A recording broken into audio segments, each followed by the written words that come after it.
Jadi profesi saya sekarang saya guru pendidikan agama Islam. Aneh ya, aneh bener. Ini kalau tidak kekuasaan Allah, tidak mungkin. Bener.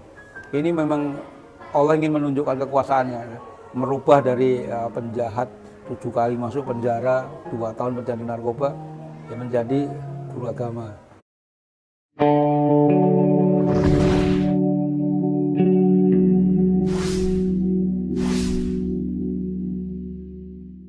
Di dalam dan di luar kota. Ya, karena ya dulu ya kurangnya pendidikan agama ya. Kemudian ya karena pergaulan, kemudian yang jelas ya karena salah idola. Salah idola. Ya, seharusnya ya orang Islam itu idolanya itu Nabi Muhammad. Tapi waktu saya muda itu ya yang saya idolakan ya rocker itu. Ya itu karena ya luar negeri ya. Zaman kita dulu dalam negeri belum ini dulu ya seperti Rolling Stone gitu, Van Halen, Motley Crue, Deep Purple seperti itu, terutama Rolling Stone yang dulu saya sangat mengidolakan Mick Jagger vokalisnya. Nah ini karena ingin bergaya seperti ini ya, karena idolakannya itu ya artis ya, pengennya ya bergaya seperti artis, gaya hidupnya seperti artis. Padahal ya untuk mau gaya hidup itu kan ya perlu biaya gitu. Ya masalahnya di sini, jadi karena ya orang tua itu ya enggak begitu mampu ya untuk memenuhi gaya hidup saya itu. Ya maka akhirnya ya karena enggak iman itu yang enggak kuat, jadi ya akhirnya saya berusaha menghalalkan segala cara ya, agar supaya bisa memenuhi gaya hidup tadi gitu. Ya, akhirnya ya saya kumpul sama ya, penjahat-penjahat itu gitu. Ya dulu ya itu diawali ketika ya saya lulus dari Semeru Negeri 2 dulu. Saya sekolah di Semeru Negeri 2, lulus tahun 1985. Ya itu ya harusnya kuliah itu, tapi ya itu teman-teman kuliah di UNS UGM, saya kuliahnya di Slamet Riyadi. Jalan Slamet Riyadi, tengah Slamet Riyadi itu ada itu penjara. Itu penjara kan di tengah Slamet Riyadi itu ya. Ya kuliah situ.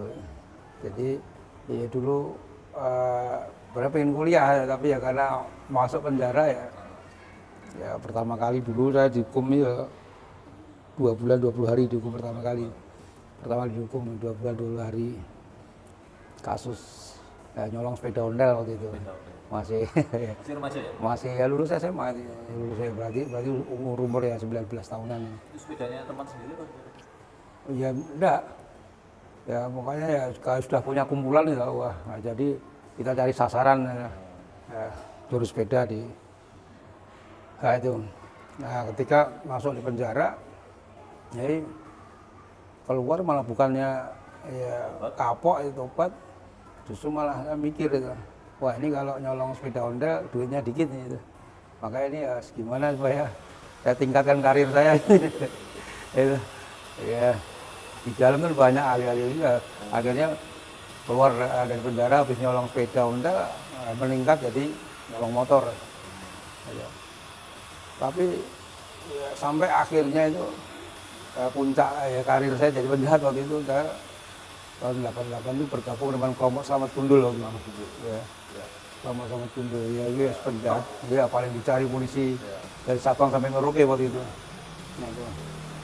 Nah, 188 saya melakukan perampokan dengan Mas Selamat Gundul pakai pistol, melakukan bersenjata. Nah, ketangkep juga ya. Mau dihukum 4 tahun waktu itu. Jadi total selama masa remaja dulu ya keluar masuk penjara itu 7 kali. Di Solo itu 3 kali, di Sragen, LP Sragen sekali, di LP Wirogunan Jogja sekali, di Jakarta 2 kali. Waktu sama Selamat Gundul itu di Jakarta. Ya, di sana masuknya di LP Cipinang 4 tahun. Yang paling berat yang mana? Ya itu perampokan bersenjata itu dihukum. Ya 4 tahun ya. Nggak berapa? Ya nasabah bank waktu itu. Ya. Nilainya berapa? Waktu itu total 64 juta. Tahun 88, ya 64 juta. Celana libas aja dulu masih modal 15.000 dulu harganya. Nah itu dihukum 4 tahun. Nah, Iya senang itu karena bisa menuruti itu, bisa bergaya, pakai pakaian yang bagus-bagus, bisa hura-hura lah tiap hari itu. Ya. Istilahnya dulu tiap hari tanpa hura-hura begitu. Ya. hura-huranya itu apa tentunya? Aku Ya kita ke diskotik, ke kafe itu. biasanya wanita. Pokoknya gitulah ya, mau limo itu. Kalau yang Jawa bilang mau limo itu. Mau limo itu pokoknya kelam itu. Cuma ya tapi ya saya kadang-kadang ya berpikir juga kasihan juga sama orang tua ini. Gitu. Jadi kalau Orang tua nggak tahu? tahu ya. Tentu sudah mendengar. Ibu saya terutama yang paling sedih itu ya, karena kalau setiap saat anaknya masuk penjara itu. Saya sebenarnya pengen hidup seperti lumrahnya lainnya itu seperti lainnya. Cuma ya saya pikir ya saya tidak punya keahlian apa-apa itu. Sebenarnya pengen kerja, tapi ya saya pikir siapa yang mau menerima saya kerja itu. Semua orang tahu saya keluar masuk penjara 7 kali, siapa yang mau menerima saya kerja itu. Tapi ya sempat berubah jadi penjahat. Ya waktu di LPG Pinang itu kan ada seorang artis loh, Rinto Harahap itu. Rinto Harahap itu datang ke LPG Pinang nyumbang alat-alat musik gitu. Saya buat narapidana biar punya jiwa seni. Gitu. Itu di LPG Pinang saya pelatihan musik gitu. Belajar musik. Alat apa itu? Saya vokal ya. Vokal ya. Cocok Ya. Nanti dengan idolanya cocok. Iya, vokal ya. Karena ya saya ngidol aja Mick Jagger. Tapi ada keuntungan saya ngidol Mick Jagger itu, badannya tidak ada tatonya. Iya, satu pun tidak ada satunya. Karena coba mengidolanya dulu yang tatoan ya mungkin saya bertato. Ya itu di dalam LPG Pinang itu latihan musik ya keluar saya pikir wah ini kasihan orang tua saya reprofesi aja. Terus sempat jadi rocker juga di rocker. Punya band ya, terus bawain lagu-lagunya di Rolling Stone, terus Rock Guns N' Roses, gitu. Rambut saya panjangin gini, gitu. Foto-fotonya ada juga. Saya pikir di dunia itu sudah aman, ya. Tidak berpolisi, tidak di orang tua juga udah rotok tenang, gitu. Karena anaknya ya seneng anaknya jadi artis kecil-kecilan. Gitu. Tapi ternyata di dunia itu ya ini juga. Akhirnya menjerumuskan saya juga ya karena di dunia itu ya kalau kita nggak kuat iman itu isinya kan ya proses pergaulan bebas gitu, laki-laki perempuan kumpul kan. Akhirnya ya ini ya akhirnya yang puncaknya itu saya jadi kenal narkoba. Nah kenal narkoba itu 2 tahun saya jadi pecandu narkoba begitu, dari tahun 98 sampai tahun 2000 udah habis itu justru habis itu sampai rumahnya ibu saya tak jual. Ya. Udah tak jual. Rumah saya kan dulu di Lojuwetan, tak jual. Sampai sekarang pindah jagal ini. Karena rumah di Lojuwetan itu saya jual. Itu wah malah tambah kelam. Itu istilahnya semakin kelam lah. Hidup saya gitu. Sudah keluar masuk penjara 7 kali, masih jadi pecandu narkoba. Ya. Sudah semakin kelam. Tapi justru ketika ya istilahnya malam itu kalau gelap banget itu akan terbit fajar gitu. Gitu. Jadi sebelum terbit fajar itu kan memang malam itu kan gelap gulita itu. Jadi ini mungkin ya setelah gelap gulita justru akhirnya malah terbit fajar itu. Memang uniknya Allah seperti itu. Jadi saya dapat hidayah itu bukan karena sebelum terbit fajar tadi berapa tahun Pak? dunia kegelapan? Iya dari tahun 1985 sampai tahun 2000. Jadi hidup saya itu tidak cetol seperti itu. Orang tua sudah mengingatkan. Untuk mau keluar itu susah ya gitu ya? Ya. Mau keluar dari kehidupan seperti itu sangat sulit. Gitu. Ya gimana itu kita ya pikiran saya dulu cuma gimana supaya saya itu bisa memenuhi gaya hidup saya, bisa punya uang banyak kan, tanpa harus kerja keras begitu. Dan itu terpenuhi ya? Nah, terpenuhi. Tetapi justru akhirnya malah kena narkoba itu. Tapi justru ketika kan saya jadi pecandu narkoba ini malah jadi jalan hidayah saya. Ini uniknya Allah gitu. Biasanya orang itu dapat hidayah ketemu ustadz, ketemu kiai. Saya justru Saya justru karena ya jadi pecandu narkoba itu. Saya ceritanya begini. Jadi waktu gara-gara saya itu jadi pecandu narkoba, saya kena paranoid waktu itu. Paranoid tahu ya, jadi ketakutan, ya, ketakutan. Jadi saya merasa itu kalau keluar rumah itu diikuti polisi, mau dikeroyok orang yang mau balas dendam sama saya begitu. Ya saya merasa ketakutan. Nah pada suatu hari ada salah seorang teman saya itu datang ke rumah pagi-pagi, dia bawa sabu-sabu itu, ngajak pesta sabu-sabu pagi-pagi itu. Nah pas sudah fly itu, saya curhat sama teman saya ini, kok saya mengalami seperti ini. Nah teman saya ini bilang gini, ah itu niatmu mas pasti jelek Brik, niatmu mesti jelek itu. Saya berusaha, ini jadi bahan pemikiran saya, kayak mak jelek itu, mak dek itu, niat jelek. Saya pikir, oh ternyata benar kata teman saya ini, bahwa selama ini apa yang jadi niat saya, perbuatan saya itu selalu yang jelek-jelek. Saya pikir tadi, sekali-kali saya tak niat yang baik. Saya tak niat yang baik. Cuma ya, saya waktu itu ya bingung, perbuatan baik seperti apa itu saya tidak tahu. Ya. Saya mikir itu lama itu. Perbuatan baik apa ya, saya mau tak pakai buat niat itu. Lama mikir tuh, dari malam sampai pagi. Baru ketika dengar adzan subuh saya ingat, oh iya, saya ini orang Islam tapi tidak pernah sholat. Ya. Maka saya waktu itu saya niat, besok saya mau sholat. Niat baik itu, saya niat baik. Saya notol niat itu, ngatur niat dalam hati, besok saya mau sholat di Masjid Agung waktu itu. Masjid Agung itu di dekat Pasar Klewer itu. Saya niat besok saya mau sholat ke Masjid Agung jalan kaki. Ya, lumayan jauh ya, 3 km itu. Besok saya laksanakan niat saya itu. Ya, saya laksanakan niat saya itu, sholat di Masjid Agung dekat Pasar Klewer itu jalan kaki. Ya, itu sholat zuhur itu. Ya, karena tidak mungkin sholat subuh itu. Karena preman biasa bangunnya kan ya jam 10 baru bangun. Nah, pagi jam 11 saya mandi pakai baju yang bersih, niat dalam hati sholat di Masjid Agung, bismillah ya, keluar dari rumah baca bismillah itu. Kalau kemarin kan nggak mungkin baca bismillah itu, masa mau maling bismillah itu, tidak mungkin.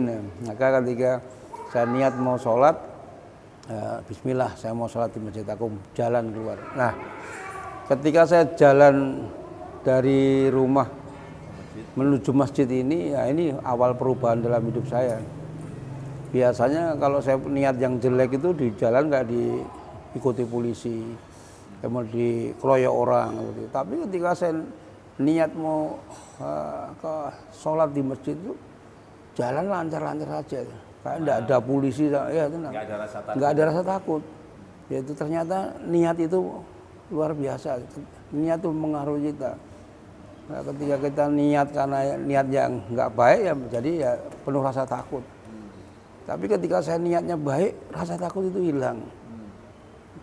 Di jalan ya nggak kelihatan biasa polisi yang mau nangkap orang-orang yang mau ngeroyok nggak kelihatan. Tapi misalpun ada polisi ya pun saya nggak takut, wong saya nggak mau maling, saya nggak bawa narkoba itu, saya mau sholat. Nah akhirnya sampai di Masjid Agung, Klewer, sholat zuhur waktu itu. Dimulai saya ikut, nah ini saya lama tidak sholat. Nah, ketika saya sholat itu, wah rasanya itu, wong Jawa ngomong mak celes itu, mak celes ya, tenang, ayem, tentrem, tenang, damai. Gitu. Wah, saya merasakan kenikmatan yang luar biasa waktu itu. Saya melaksanakan kenikmatan yang luar biasa ketika saya mengerjakan sholat itu. Wah, akhirnya sholat selesai, ya saya tidak langsung pulang. Saya nggak langsung pulang. Ya, kebetulan di Masjid Agung itu setiap habis sholat zuhur itu di situ ada pengajian. Ya. Sebenarnya saya tidak pengen mengikuti pengajian itu ya, dengarkan musik-musik Metallica, Guns N' Roses seperti itu. Tapi waktu itu saya duduk itu kebetulan di dekat di speaker itu, jadi suara pengajian itu jelas banget. Ada, tapi akhirnya saya dengarkan pengajian itu sampai selesai.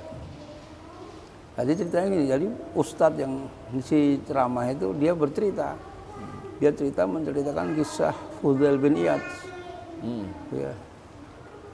Jadi Fudail bin Iyad itu dia seorang perampok, penjahat kelas kakap yang akhirnya bertobat dan akhirnya menjadi seorang ulama. Saya juga dalam hati gini, wah ini kok ustaznya kayak nyindir saya ini. Gitu. Ini tidak pernah ikuti pengajian, ikut pengajian pertama itu kisahnya tentang perampokan itu. Nah, ini yang membuat saya akhirnya saya dengarkan pengajian itu sampai selesai. Ternyata mendengarkan pengajian itu menyenangkan juga. Ya. Tadi di hati ini kayak hidup seperti itu, kayak termotivasi. Jadi hari itu saya mendapatkan banyak hal yang menyenangkan. Satu, jalan dari rumah ke masjid, ya, rasa takut saya hilang. Rasa cemas itu ya sebablas. Ketika sholat tuh rasanya makceles tadi, ayam tentrem tenang damai. Ketika mendengarkan pengajian, ini seperti termotivasi. Wah, hari ini sangat menyenangkan.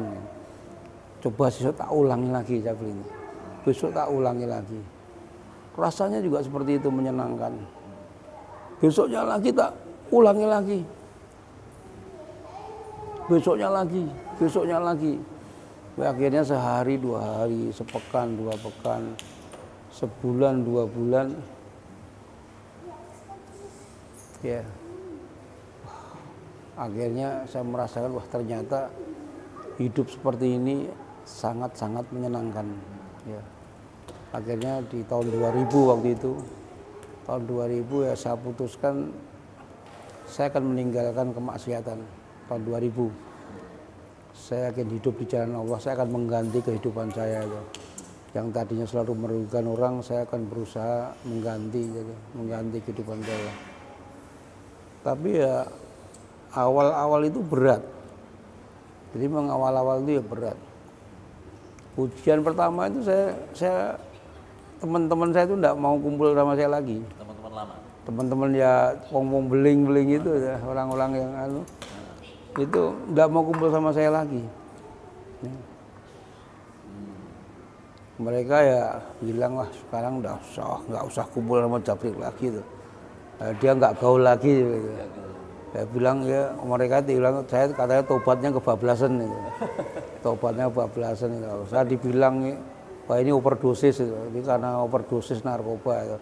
Itu kayaknya gejala mau gila gitu. Saya dibilang seperti itu. Tobatnya kebablasan, overdosis, gila.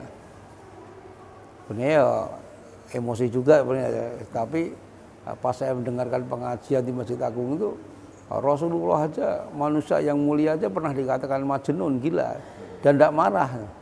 Maka saya juga nggak marah, karena tidak masalah lah, tidak kumpul sama teman-teman itu. Waktu itu ada teman namanya Pangunci, rombongannya itu Paguyuban Ngunjuk Ciu waktu itu. Ya, itu tidak masalah setelah kumpul, kalau itu tidak apa-apa. Saya akan cari kumpulan baru. Saya akan kumpul dengan orang-orang soleh itu. Katanya kayak wong kang soleh kumpulono itu. Bayangan saya itu menyenangkan, kumpul orang-orang soleh itu orangnya halus-halus, tidak pernah miso-miso, sering suka membantu orang gitu. Bayangan saya menyenangkan, tapi ternyata kalau saya ke masjid itu ya jamaah masjid itu takmirnya itu ya bisik-bisik. Hati-hati ini, Jabrik sholat di sini nih. Iya. Sepeda motornya dikunci, kotak-kotak diawasi. Ya, itu. Jadi teman-teman lama itu ya sudah nggak mau dekat, mau kumpul dengan orang-orang soleh, mereka masih mencurigai. Jadi saya ujian pertama tidak punya teman, tapi tidak masalah, karena saya sudah menemukan ketenangan hidup seperti ini. Tidak masalah, walaupun harus sendiri tidak masalah. Tidak punya teman, karena sekarang saya punya idola baru. Ya. Idola saya itu bukan lagi Mick Jagger, Rolling Stone, Guns N' Roses, bukan. Tapi idola saya sekarang idola sejati, yaitu Rasulullah Muhammad SAW. Dan saya berusaha konsekuen. Saya konsekuen. Kalau dulu ketika mengidolakan Mick Jagger, apa yang dikerjakan Mick Jagger saya ikuti. Sekarang karena idola saya Rasulullah, ya apa yang dikerjakan Rasulullah, ya berusaha saya ikuti. Ya begitu. Ya apa yang disampaikan Ustadz tentang apa yang dikerjakan Rasulullah itu berusaha saya ikuti. Ketika dengar Rasulullah itu tahajud, saya tahajud. Rasulullah puasa, saya puasa. Bahkan ketika dengar Rasulullah itu istrinya janda, itu, wah saya juga ini, saya sudah itibak Rasul ini. Oh belum nikah? Belum nikah. Justru teman-teman ini bilang, wah kalau mau ngikuti Rasul ya nikah sama janda itu. Wah saya juga pikir bingung, wah ini kalau nikah kok kalau mengikuti Rasulullah kok istrinya janda. Kata Ustadz itu kalau bingung suruh istikharah ya. Saya istikharah, habis itu mantap, udah Bismillah ya. Janda yes. Ya, ternyata Allah mengabulkan keinginan saya. Nah, saya diberi jodoh itu ya janda beranak dua gitu. Jadi saya diberi jodoh itu anak janda beranak dua. Ya sama dengan Rasulullah ya. Sama, Rasulullah itu istrinya janda, istri saya juga janda. Bedanya istri beliau itu janda tapi konglomerat. Nah, istri saya janda tapi melarat. Bahkan saking melarat saya tuh, saya dulu tuh nikah aja sampai nggak pakai peci, nggak pakai jas karena nggak punya uang waktu itu. Padahal dulu ketika jadi penjahat itu, wah duit itu jutaan. Tapi ketika tinggalkan itu semua, ya, paling bahasanya ya cari duit 20.000 aja rekoso. Ya. Ya, saya ngikuti apa yang dikatakan Ustadz, katanya kalau rezeki itu walaupun sedikit, kalau halal itu berkah itu. Maka saya kerja apa saya tak lakoni. Orang tua sempat, ibu saya terutama ya, ibu saya itu sempat lihat perubahan saya. Walaupun dulu belum seperti ini. Dulu ya kerjanya itu masih serabutan. Di bangunan juga diajak dari bangunan, jadi kuli bangunan juga saya pernah. Ya pernah diajak di proyek itu saya ikut. Kerja di jalan, jualan di kaki lima itu pernah. Pokoknya yang penting halal aja. Nah, tapi ya itu. Jadi ya awal-awal tuh ya sudah ndak punya bondo itu, randuwe bondo, randuwe konco, duwene gurondo itu. Ya, tahun 2001 2000 saya itu pindah karena rumah saya itu tak jual di Lojetan, saya pindah ke Jagalan ini. Di sini ketemu itu jodoh itu di sini di Jagalan ini. Itu. Ya seperti itulah. Cuma yang membuat saya itu semangat dalam menjalani hidup ini, ya, walaupun istilahnya ndak randuwe bondo, ndak punya bondo, ndak punya konco. Saya tetap semangat dalam menjalani hidup ini. Yaitu ketika saya mendengarkan pengajian itu Ustadz menyampaikan satu buah ayat di surah An-Nisa ayat 100 itu. Wa may yuhajir fi sabilillah yajid fil ardi muragaman katsira wa sa'ah. Ya janjinya Allah itu barang siapa yang berhijrah di jalan Allah, barang hijrah dalam arti itu meninggalkan maksiat. Kata Ustadz waktu itu yang menyampaikan, barang siapa yang meninggalkan maksiat, kemudian dia taat pada Allah, maka Allah janji yajid bil ardi muragaman katsira wa sa'ah. Dia Allah itu akan beri kelapangan hidup, Allah akan beri kelapangan hati, Allah akan beri kelapangan rezeki, seperti itu. Itu janji itu yang membuat saya semangat menjalani hidup ini, walaupun ya tidak punya apa-apa. Saya tetap semangat menjalani hidup karena apa? Yang janji ini tidak pernah mengirai janji. Ya saya semangat saya menjalani hidup itu seperti anak-anak kecil itu ketika dia dijanjikan orang tuanya itu. Besok diajak apa diajak ayah ke pantai, tentu seneng itu. Ya seperti itu. Saya dalam menjalani hidup senang saya karena dijanjikan hal yang menyenangkan, dan yang menjanjikan itu Allah la yuklifu wa'dah. Allah tidak pernah mengingkari janji. Tapi ya tidak langsung, perlu proses ternyata. tahun 2000 saya tinggalkan kemaksiatan, ya tahun 2012 masjid ini, Masjid Al-Ansor ini ya, mengadakan perluasan dan pembangunan masjid. Nah, saya ditunjuk jadi panitia pembangunan masjid waktu itu. Alhamdulillah, ya, berarti orang-orang soleh itu udah nggak curiga. Ya. Buktinya saya ditunjuk jadi panitia pembangunan masjid. Saya ya cari dana itu, putar-putar kota Solo ini itu. Nah, saya ingat, wah saya punya temen ya, orang kaya itu. Saya ke rumahnya itu. Cuma maaf beliau tidak mau disebut nama itu. Saya ke rumahnya. Ini teman ketika Ustaz Jamil masih di dunia itu? Enggak, dia teman kecil. Teman main dulu ya, teman istilahnya teman gojek, teman lalu. Tahu reputasinya Ustaz Jamil? Ya tahu itu. Dan juga ikut seneng, teman saya juga seneng. Dulu lihat saya itu di dunia hitam itu tidak seneng dia. Dia tidak seneng, negor aja malas ya. Tapi ketika teman saya itu dengar saya ini sudah mau balik jalan Allah ini, seneng.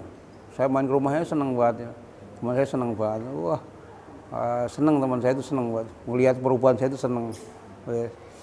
Itu tanya, kok tumben main ke sini ada apa? Saya tanya, saya ceritakan bahwa di masjid saya ini ya sedang mengadakan pembangunan masjid. Ya, itu bawa proposal dibaca. Udah, kamu tidak usah muter kemana-mana. Nanti di masjidmu tak banguni dewi. Ya. Saya bangun ini. Akhirnya masjid ini ya bagian besar didanai oleh teman-teman saya itu. Bahkan nah ini teman saya itu ngobrol cerita tiba-tiba saya cerita, wah bicaranya bahwa saya itu ditanyai, kamu kalau mau kuliah lagi itu. Wah ya mau, tapi ya biayanya itu yang nggak ada itu. Usia berapa itu? 46 tahun begitu. 46 tahun. Akhirnya teman saya bilang, kamu kalau mau kuliah nanti tak biayai. Nggak usah kerja kamu. Jadi biaya hidupmu sama keluargamu itu sebulannya berapa, nanti tiap bulan datang ke rumah saya sama biaya kuliahnya itu. Ya tahun 2012 waktu itu, 12 tahun ya, sejak saya tinggal ke Masjid 2012 ya, saya itu daftar kuliah. Saya daftar kuliah di Sekolah Tinggi Islam Al-Mu'min, jurusan bahasa Arab waktu itu. Ya, jurusan bahasa Arab itu. Ya, ada mudaris lughatul Arabiyah gitu. Ya, seperti itu. Jadi daftar kuliah, temennya anak-anak muda itu, lulus SMA, lulus pondok-pondok itu. Gitu. Tapi saya tidak mau kalah dengan teman-teman itu. Walaupun saya paling tua itu. Bahkan kalau di kampus tuh mahasiswa baru itu ketemu saya nyiumi tangan saya, dikira dosen. Begitu duduk jajar loh, kaget loh, ternyata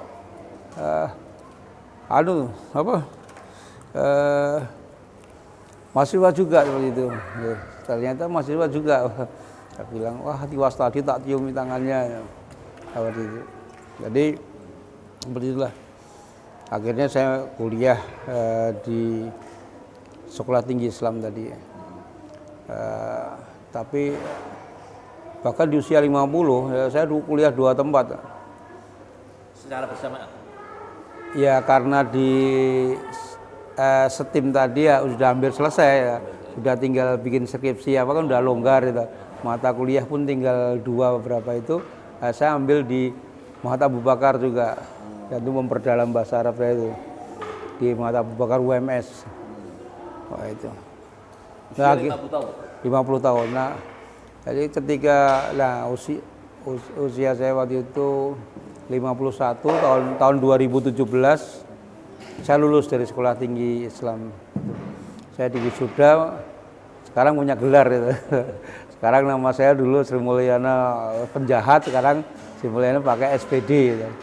Ya harusnya SPDI, tapi pas 2017 itu itu dihapus pemerintah. Jadi saya lulus harusnya SPDI jadi SPD. Nah, seperti itu. Ini. Jadi memang menurut saya tidak ada kata terlambat dalam menuntut ilmu, tidak ada itu. Thalabul ilmi fardhu ala kulli muslim, wajib bagi setiap muslim minal mahdi ila lahdi, dari ayunan sampai liang lahat. Saya 46 tahun bareng sama anak-anak teman-teman tuh umur 23, 25. Separuh lah ya. Separuh ya. Dosennya aja sama saya tua saya waktu itu. Bisa dosennya. Ya alhamdulillah. Ya itulah benar jadi apa yang dikatakan Allah itu. Jadi manjada wajada, pepatah Arab mengatakan itu, yang Jawa yang mengatakan sopo temen tin nemu itu. Kayaknya tahun 2017 saya lulus punya gelar sarjana. Nah, alhamdulillah begitu lulus itu saya langsung ngajar di SD. Jadi profesi saya sekarang ini saya guru pendidikan agama Islam. Aneh ya, aneh bener itu. Ini kalau tidak kekuasaan Allah, tidak mungkin. Bener. Ini memang Allah ingin menunjukkan kekuasaannya, merubah dari penjahat 7 kali masuk penjara, 2 tahun pecandu narkoba, ya menjadi guru agama. Guru agama. Selain itu kegiatan saya ya saat ini ya kalau pagi sampai sore ngajar full day. Kalau sore gini ya karena saya takmir di Masjid Al-Ansor ini, ketua takmir ya ngurusi ya jamaah kegiatan-kegiatan di masjid ini. Kalau malam ya ngisi-ngisi pengajian ya sering diundang ya keluar kota juga sering. Itu kegiatan saya alhamdulillah. Jadi Allah memberikan saya itu sesuai dengan saya ingin merubah, mengganti kehidupan saya. Allah memberi ganti ya kehidupan ya sibuk. Saat ini saya sampai nggak ada waktu, hampir capek, tapi ya inilah kerja untuk Allah, saya niatkan kerja untuk Allah ya, jadi kerja untuk Allah ya. Jadi memang sudah saya niatkan seperti itu. Jadi ya sekarang kegiatan saya itu, dan saya juga pembina di komunitas Eksperimen Solo. Jadi alhamdulillah banyak jadi teman-teman yang di dunia hitam itu ya mendengar kisah saya mungkin terinspirasi ya bergabung di sini. Seperti itu. Baik. Kalau ini pesan terakhir ya, closing. Apa pesan antum ini kepada masyarakat luas yang pesan yang antum punya sejarah itu seperti itu? Apa? Jadi saya sampaikan satu ayat dalam Al-Qur'an di surat Az-Zumar ayat 53 itu Allah mengatakan Qul ya ibadiyalladzina asrafu ala anfusihim la taqnatu mir rahmatillah. Innallaha yaghfiru dzunuba jami'a. Jadi katakanlah kepada hamba-hambaku yang melampaui batas. Manusia yang melampaui batas, yang banyak berbuat maksiat saja Allah masih katakan dia hambaku, kata Allah. Masih dianggap hamba oleh Allah. Ditunggu tobatnya oleh Allah. Maka suruh mengatakan Rasulullah, la taqnatu mir rahmat, jangan putus asa dari rahmat Allah. Jangan putus asa dari rahmat Allah. Innallaha yaghfiru dzunuba jami'a. Allah itu mengampuni semua dosa. Jadi ini saya sampaikan ya, sebenarnya bukan berarti saya itu bangga atau senang dengan apa yang saya kerjakan. Saya tidak suka sama sekali dengan apa yang saya kerjakan di masa lalu. Pengen saya itu sebenarnya saya tutupi, tidak ada yang tahu. Tapi ini saya sampaikan, ya mungkin di antara kita sekarang ini masih ada yang hidup dalam keremang-remang. Ayo bareng-bareng itu, ya tak kancani, saya temani, ayo tak temani. Hidup di jalan Allah sangat menyenangkan. Sementara untuk yang sudah mapan, sudah baik, lurus hidupnya, dengan mendengarkan kisah saya ini, saya harap ya, semakin bertambah kebaikannya. Ya kalau saya saja yang memiliki masa lalu yang seperti itu, penjahat 7 kali masuk penjara, 2 tahun jadi pecandu narkoba, bisa seperti ini, ya tentunya ya antum semua panjenengan sedaya harusnya lebih baik, bisa lebih baik dari saya. Itu. Jadi jangan pernah putus asa dari rahmat Allah. Ya. Baik.